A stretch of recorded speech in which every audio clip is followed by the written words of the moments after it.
Haha! Welcome back to another exciting episode of Negus&Flys podcast, the only podcast right here. We encourage you to get in tune with your Imperial Divinity and first love yourself. You see it, the Negus&Flys custom. You know what I'm saying? Creators print house. Did just right. Hold on, real quick. And Energy Talks radio show, because it's all one house over here, baby. We building us a home. But listen, if you want to get in tune with me, go over to anchor.fm, which goes to the streaming platforms. You can also get in tune with Negus&Flys podcast via our YouTube channel, which is under Energy Talks radio show. That's TOSS. Subscribe, like, share, hit that bell, bing, bing, get all the notifications. You can find my content there, which is Negus&Flys podcast. You can also find Energy Talks radio show content there, hosted by Sun, how she does I can't do that snapping shit, the energy pusher. It's dope. You know what I mean? Got my brother STEADYBEATZ behind the ones and twos, the cameras, the editing, the chops, and all that. You know how I say it around here. STEADYBEATZ, get the kook schools, and welcome to Negus&Flys podcast.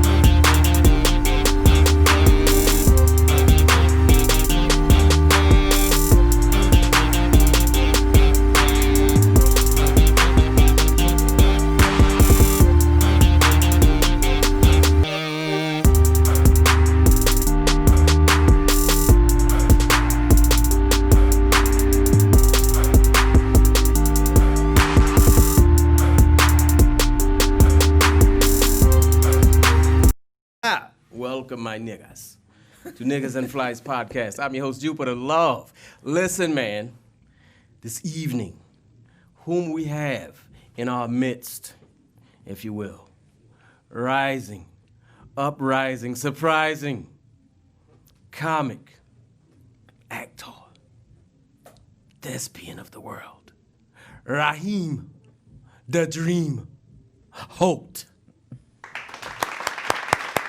Yeah. Put all that shit in post. That man. My grandmama gonna love that intro. I'm telling you. So listen, man, getting right into it. Woo, boy, I'm trying to go into my mental Rolodex and go down a quick synopsis of this gentleman's accolades. Now I'm gonna go into what is the likeness to, no. I know what I'm gonna hit right on top. Mm-hmm. What is it? You robbed me? Got you viral? Yeah. I did a skit called Who Got Robbed? Who got robbed? Yeah. It took you viral. It took me viral. It did. It took me viral, dog. What's the math on that? Was it 5.5? 5.5, it was. And 5.5 million. 5.5 goddamn tickets. You understand me? Oh, I'm sorry. All my Negus&Flys cohorts. All right. Yeah, tell us about that. Who got robbed? Well, first of all, my mama always kicked me out the house because of that video. But one day, for real. So one day it was just me and my homeboys, me, Trey Hollis, and Derek Golden. We seen at the crib. I already been making videos prior to this. Right. So I kept saying to myself, I'm like, man, I really want to go viral. What's taking me so long to go viral? Yeah. I'm like, you know what? Fuck it. Can we cuss? I didn't mean to say. Okay. Yeah. I had to make sure. Bro. Hold on. Hey. This Negus&Flys. Drop it. Okay, cool. I said, so then I was like, man, you know what? Fuck it. I'm ready to go viral. I said, y'all know what we finna do? They was like, what? I said, I'm finna run the gas station butt naked. That's exactly what I said. So then my homeboys drive me to the gas station. I started taking off my clothes and I had a hat on. Yeah. Put a hat over my private part. So I ran inside the gas station, acting like I got robbed. It was like this Arabian or whatever Indian. He scared and he believed in me. So he let me use a phone. I called and I pranked like acting like I got robbed by some bloods, and then I ran off. So that same night, whenever I done the video, I decided just to drop it that night. I only had, I want to say like 1,000, 2,000 views. I'm like, man, damn, right? But the next day, I didn't put my phone on the charger. Let my phone charge up. The next day, and man, my phone went crazy. I'm talking about numbers. I'm talking about people stealing the video and putting like they tag on it to copyright as if it's their video, but it's not. Like, you know, like say if I post a video, you can just go copy, save it, and put like your @ name on it. Right. So I'm talking about, man, it got stolen from the World Star, all different types of places, and then word got around in the city that, oh, you hear what happened? Raheem running neck and neck like he got robbed. It got to my mom. My mom was so pissed. She said, Raheem, I tell you what, you got two options. You can either take that video you gonna take that video down, or either you gonna get taken off the phone bill. You know, wow. and I said, man, that's serious. right, because you know she said that's not funny, but my dad, your numbers was right. My numbers was right. That was my first time going viral. Rising. Man, let me tell you something. It's about when you go viral one time, you feel like you that nigga. Okay. You feel like you a nigga and you fly. You hear me? That's why we call this niggas and fly right here. So I feel like I was that niggas and fly. But she gave me the two options, and I said, Mama, do what you got to do. But luckily, my daddy was on my side. Yeah. He said, Sharika, let the boy live. And then, ever since then, I'm like, man, hey, just kept making videos, staying consistent. But that was a dope moment to where, oh, wow, I went viral, you know, for sure. So how'd you even get into comedy? I really kind of got into comedy what was your drive to get into stand-up? Really, man, just kind of listening to people, like, you know, such as yourself. Like, say if you see me do something. Right. Say if I make hats. You be like, man, you're really good at making hats, won't you? You ever thought about doing that? I'm like, nah, not for real. You should pursue that. So kind of like this having the ear to listen. Yeah. And then I used to watch motivational videos too.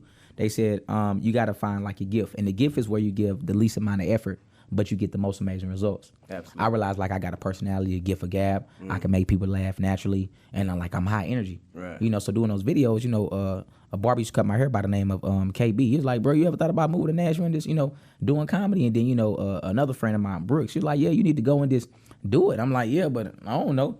So I just kept praying. And before you knew it, like in February, I forgot exactly what year, I actually got fired.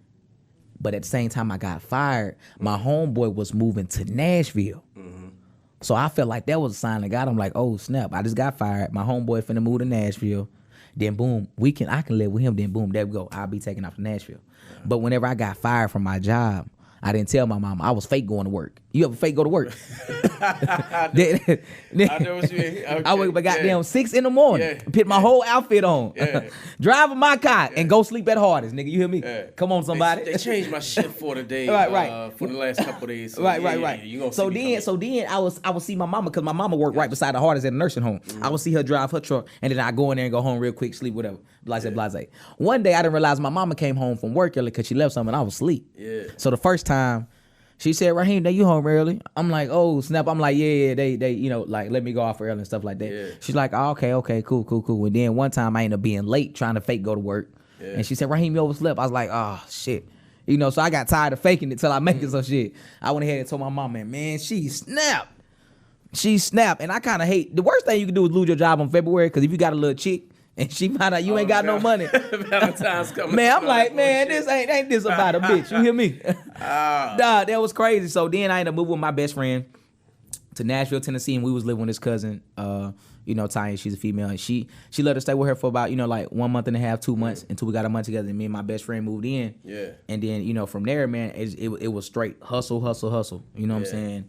And it was tough, dog. I ain't gonna lie. Whenever people tell you, like, you gotta grind, man, shit do not come overnight. I don't care what nobody say. Absolutely not. You see what I'm saying? But luckily with the internet, like, it's with this big break. If one person see you, then boom, you can take off. You just got to be prepared for the opportunity. The technology has changed the playing field of how the approach is made when you're marketing yourself. But there are no overnight successes. Right. For sure. So what is some of the things you've been involved in as far as filming, other comics you've worked with up to this point? Yeah, for sure. I mean, I worked with a lot of comics now. I worked with Johanse Collins. He actually got a special out right now on Revolt TV. Y'all make sure y'all go check that out. I work with Nima Williams.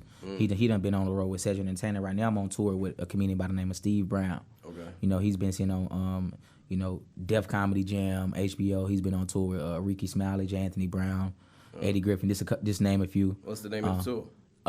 That's this Steve Brown. He got different cities matched out. He ain't got no name. This is Steve Brown tour. You know, and you so, come and do an open He let me be the open act for him. You know, thank him for the opportunity. And Rod Minger is a feature with him too. Rod, that's my dog. So it's me, him, and Rod Minger, a 3-man show. You know, and we running things. Also, I had a chance to win most ATL.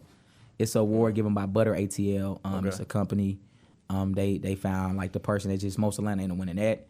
I was performing at different comedy clubs already down here. Atlanta Comedy Theater, Uptown Comedy Corner, a couple of hole in the wall too. Like even if you go to a hookah joint, you might see me slinging jokes in there. Cause I told jokes in Waffle House before. Oh man, they tell jokes. Man, Atlanta's a city where you could tell jokes anywhere. If you got a stereo and you got a mic, niggas gonna be telling jokes. Atlanta down here is creative. So how did you make that transition? Because you're from Tennessee. Right, I am. Yeah, for sure. Makes that transition from Tennessee to implant yourself in Atlanta comedy scene. Boy, was that a tough transition doing that? Nigga, what?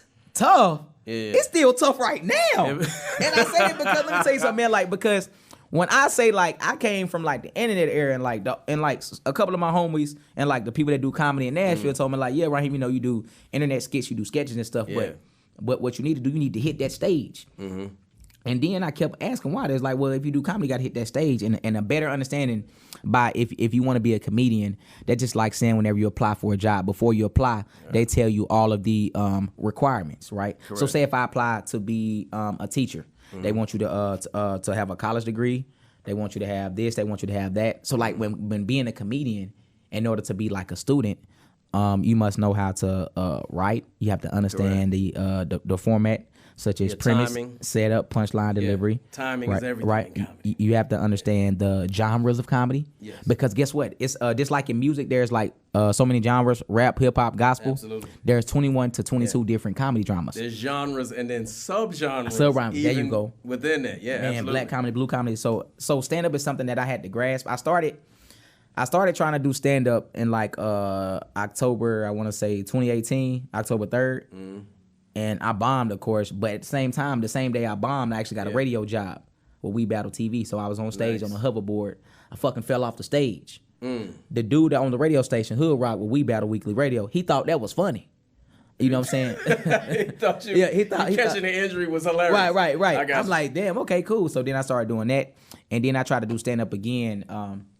My homeboy did a Zach Boog. He's in Chicago right now with WGCI Radio. Right. But anyway, he threw another comedy stand up thing. It was like TSU Homecoming. He said, man, did you do 5 minutes? I did bad again. So I said, man, fuck this stand up shit. If I'm gonna do comedy, I'm just gonna do comedy like different, like host fashion shows or either be in internets or give people shout outs. They was like, nah, you can't run from that. So finally, when I moved here in like June of 2019, moved here in June of 2019, I was like, man, fuck it. If I'm a bomb, I'm a bomb. I'm just finna, just try to stay in the paint with the stand-up. Right. So for like 2 months straight, I was following around Johanse Collins.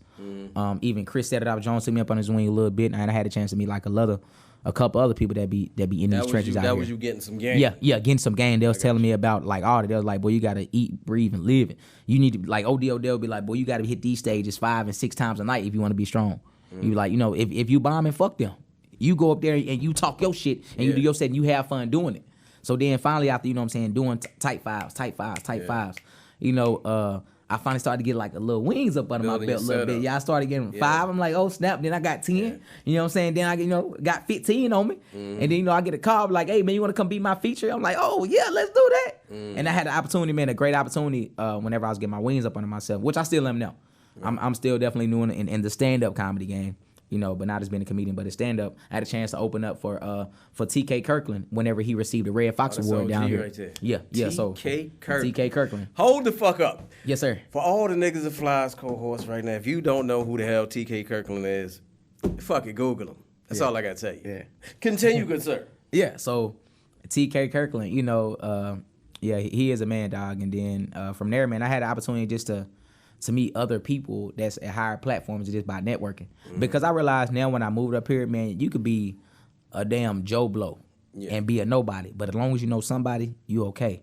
So like every room I walked in, if I just mentioned somebody's name, just because I know that person, they show me so much love. Because 52 people can come up for you for opportunity, right? Right. But I'll be like, hey, what's up, man? Jupiter sent me. Oh, Jupiter sent you? Man, sit down right there. So I get finished up, take my number down. I'm like, oh, snap. Just because I dropped his name, people cool with me. That's how it was whenever I dropped the OG name Sleazy, like down here in Atlanta. I said his name to people that's cool with him, they took me on their wing. Or whenever I say, other people's name, that's how I got a chance to be cool with, Mope or Tyler Chronicles or just any other people out there, you know what I'm saying, that you see me with. Part of networking. It's networking, dog. Yeah. And building relationships. Relationships is definitely a big key, man. Building relationship. You hit on something that's, so damn critical. the relationship factor on what's going to propel you or take away from your intended goal. You can fuck up some relationships that have a long ass arm and like, damn, why can't I get in? You know, fuck that up. That was critical for you to have that rapport. Right. And if you fuck one up, this one of those essential ones, oh shit, you got a brick wall where you go till you start knocking them down. But that, I like that right there. That was a key pointer right there. That was a crispy gem. Hold on, Steady Beats, real quick. That's what I do from time to time. We here with Raheem Holt, Raheem the Dream Holt. Get it right here, Steady. Hold on, let me tilt this back up. Bam. Ooh. That is standalone. Yeah. I'm excited when this gentleman's interview comes out on Energy Talks Radio Show. Standalone. James hanging with Mr. Cooper. You know what I mean? James Cooper, standalone. Hey, look. Jesus. Check him out on IG, standalone. Oh, man. Shoes, Italian leather. And, of course, my good brother, Just the Guy Juice, Roderick Shaw. Bob, check him out. Also a Negus&Flys cohort and sponsor to everything under the hub. Just the Guy Juice. Get you some up in you. Just the Guy Juice. It's alkalized juice. Matter of fact, he made me some damn alkaline yak. I'm not bullshitting you. Had a little bit of juice in it, but it was good. Fucked me up and gave me energy. Moving right along, we here with Raheem the Dream Holt out this motherfucker. Listen, man. I'm a Negus&Flys cohorts, man. Give them a little taste. Tell them where to reach you at. Tell them what you got going on now, what you got going on in the near future. Yeah, you know what I mean? Let's get, hey, let the people know. Sure. Let the people know. Well, first of all, man, y'all could definitely follow me on all platforms at Raheem Holt. That's RAHEEM HOLT on all platforms. YouTube, Facebook, Twitter, Instagram, TikTok, all that. Cash App. Nigga, I need some money, nigga. These little $20 shows, nigga, this shit ain't working. Also, yeah, man, coming up, I got November 14th and 15th, I'll be in Auburn, Alabama with comedian Steve Brown. I'll be there hosting at Crown Comedy Club. Y'all make sure y'all pull up. Beat me there, don't meet me there. November 19th, I'll be at Club Ivory in Atlanta doing something with Spike Lee. That's his nickname. November 27th, I'll be in Savannah, Georgia with Johanse Collins. And last but not least, coming up December 12th, it's Key So Crazy. It's one of my friends. She has a comedy show. For more details on that, just make sure, y'all keep up with me on Facebook, Instagram, and all that, And, bro, I appreciate this. This right here is like the love that people need, Because a lot of people don't know people because they have no platform to share their talent or share their voice. Absolutely. And you would just actually create another lane for somebody to put their brand out there. That's you know what I'm saying? Brief synopsis real quick because I don't get often a chance to do this because we're revamping, trying to build more content up with Negus&Flys. Because we've been doing such an excellent job with Energy Talks Radio Show and all the sub-genres there in between. But the reason why I created Negus&Flys podcast, because for one, it's a strictly black male-oriented hub. This platform, which was my brainchild, was for black men to come so we can change the dynamic and narrative on which we're viewed to the outside world. Because we're more than just, the stories of, I'm moving these goddamn pies and all that, whatever. Even individuals in any of those lanes of lifestyles, there's duality, there's layers to us, right? Right. But we oftentimes don't get a chance to express those layers, don't get a chance to show the world at large the layers, the duality, the angles, the genius, and the brilliance of whom we are. And that, good people, let me slide right here, is what Negus&Flys is all about. So listen, man, I'd like to thank the good brother Raheem the Dream. Hold up. Let me get it. Let me straighten my Negus&Flys shit up. I'm gonna have to get one of them hoodies right there, man. Can we get them online or something? What can I buy one of them? That's hard, ain't it? Yeah, that's tight right there. We will be coming with the online store. Yes, sir. That's the prototype. That's so tight you like right it? there. We love it, baby. We love it. Oh yeah, hold on. Let me get this in the shot too, since you mentioned it. You see that? Niggas Nectar. That means we have our own custom juice and Oh, What's that? shit. Frequency Fruit punch. Oh, y'all got everything. Let me tell you something, people. We all here on Niggas and Flies. I'm your host, Jupiter Love. My good brother, Steady Beats, behind the boards, the ones and twos, and the camera. My tech is better than yours, because that's what the fuck I call him. Yeah. Here, let me get this right for your moms and them. For sure. I'd like to thank the good brother, entertainer, comedian on the rise, thespian, if you will. He's out here acting, skit comedy, stand-up. He's got his time, and he's getting his jibs. He's getting good game out here. Raheem, the Dream Holt. Steady Beats. Get the goddamn couscous. I'm out. Yes, sir.